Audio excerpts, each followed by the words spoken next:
Scary telling.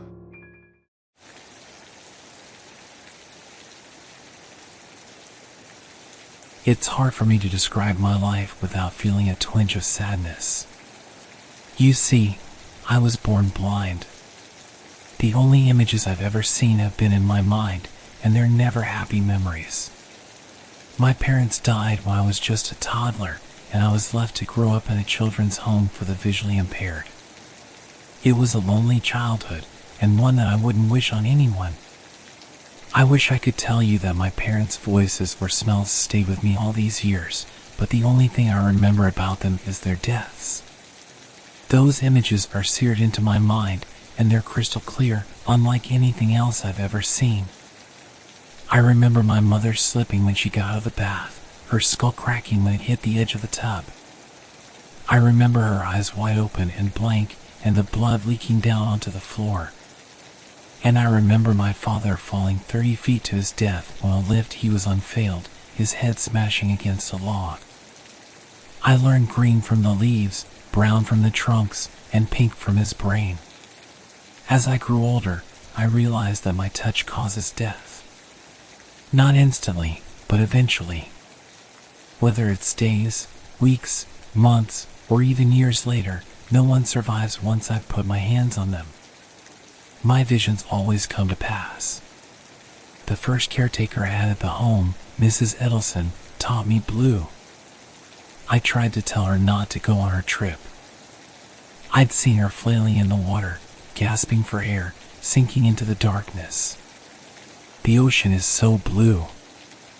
I've seen many deaths since then, and each time I try to prevent them. But the more I try, the more I realize that my attempts are futile. My visions are always correct, and there's nothing I can do to change them. It's a curse, really, to know when and how someone is going to die and not be able to prevent it. It's a heavy burden to bear, and one that I've carried with me for as long as I can remember. When I was younger, I used to think that maybe my touch only caused death because I was blind. Maybe, if I could see, I could somehow control it. But as I got older, I realized that was just wishful thinking. My touch is a curse, and there's nothing I can do to change that. And so, I started wearing gloves. It was the only way to prevent accidental deaths. The gloves made everyone around me safer, but they made me truly blind again. While my visions were horrible, they were also my only chances to see. I grew to miss my sight, even though it was never truly mine to begin with. Now, I'm older and living on my own. I'm still blind, but I've learned to live with my curse. I'm careful not to touch anyone, and I always wear gloves. But even still, I can't shake the feeling that I'm somehow responsible for the deaths I've seen.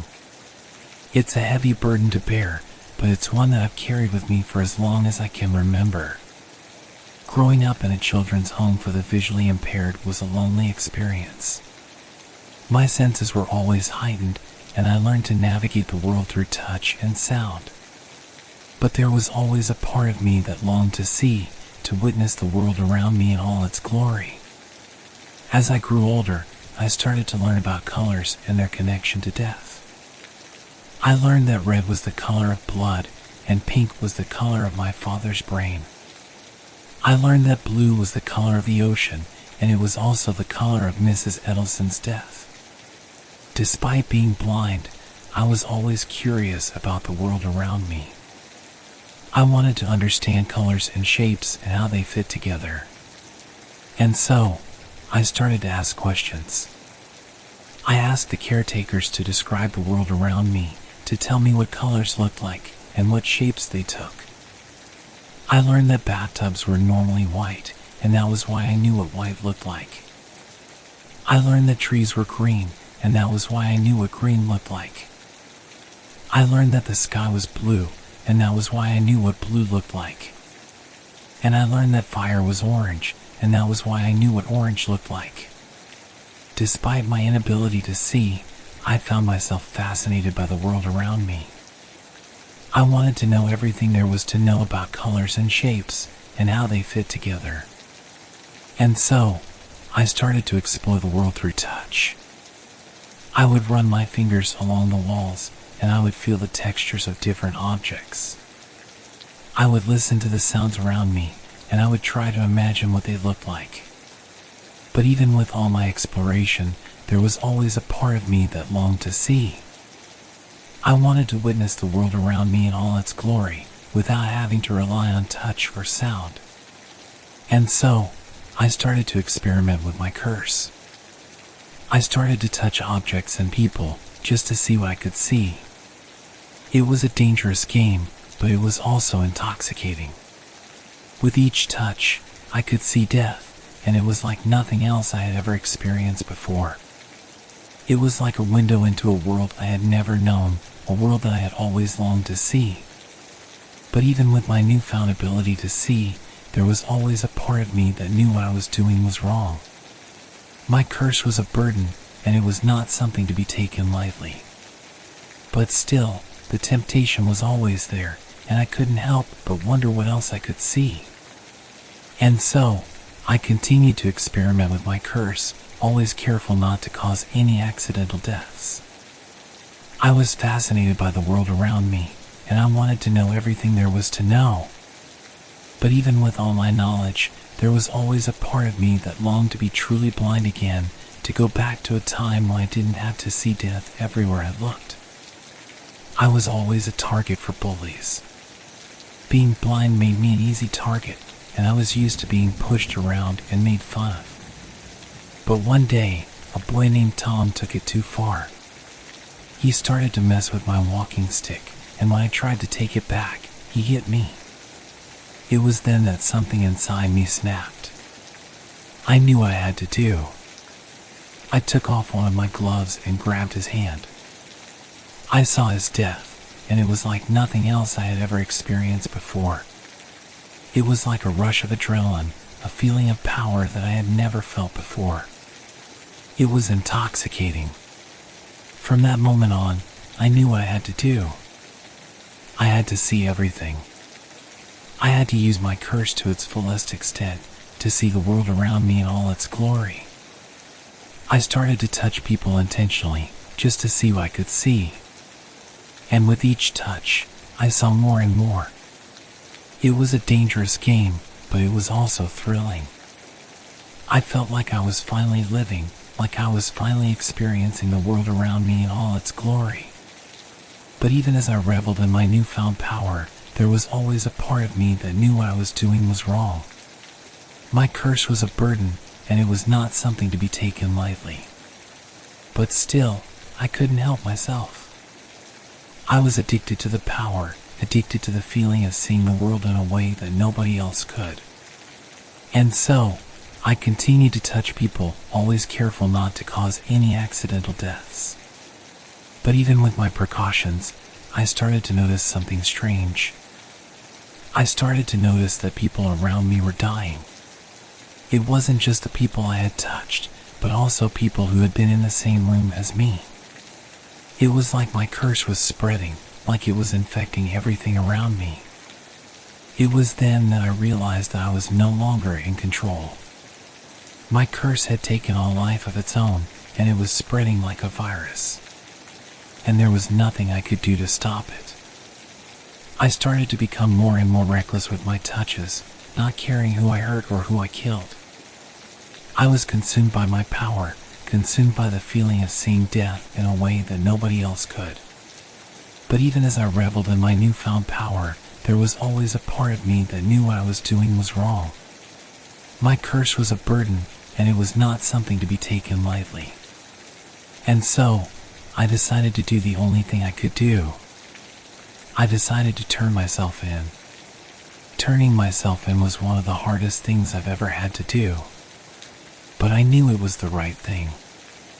I couldn't keep living with the burden of my curse, and I couldn't keep hurting people.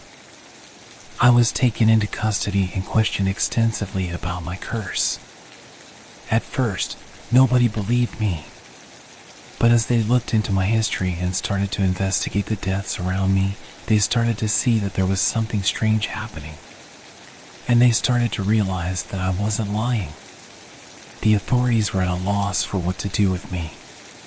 They couldn't just let me go, but they also couldn't keep me locked up forever. And so, they came up with a solution. They decided to let me use my curse to prevent deaths. At first, I was hesitant. I had always believed that my curse was a burden and that it was not something to be taken lightly. But as I started to use my curse to prevent deaths, I started to realize that there was a purpose to it. I could use my curse for good, to help people, to save lives. And so, I started to work with the authorities to prevent deaths. I would touch people and see their deaths, and then I would work with the authorities to prevent those deaths from happening. It was a strange and surreal experience, but it was also fulfilling. For the first time in my life, I felt like I had a purpose, like I was making a difference. But even as I reveled in my newfound purpose, there was always a part of me that knew what I was doing was dangerous. My curse was a burden, and it was not something to be taken lightly. And the more I used it, the more I started to feel like it was consuming me. I started to see death everywhere I looked. I started to see it in the people around me, in the animals, in the plants. It was like my curse was spreading, like it was infecting everything around me.